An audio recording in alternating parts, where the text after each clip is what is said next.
اور جس دن قیامت برپا ہوگی گناہگار نا امید ہو جائیں گے اور ان کے بنائے ہوئے شریکوں میں سے کوئی ان کا سفارشی نہ ہوگا اور وہ اپنے شریکوں سے منکر ہو جائیں گے.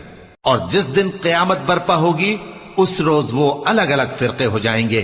تو جو لوگ ایمان لائے اور عمل نیک کرتے رہے وہ بہشت کے باغ میں خوشحال ہوں گے، اور جنہوں نے کفر کیا اور ہماری آیتوں اور آخرت کی پیشی کو جھٹلایا وہ عذاب میں گرفتار کر کے لائے جائیں گے. تو جس وقت شام ہو اور جس وقت صبح ہو اللہ کی تسبیح کرو، یعنی نماز پڑھو.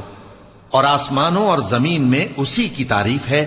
اور تیسرے پہر بھی اور جب دوپہر ہو اس وقت بھی نماز پڑھا کرو.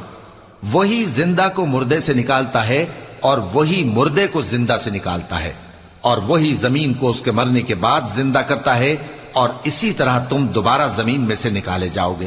اور اسی کی نشانیوں میں سے ہے کہ اس نے تمہیں مٹی سے پیدا کیا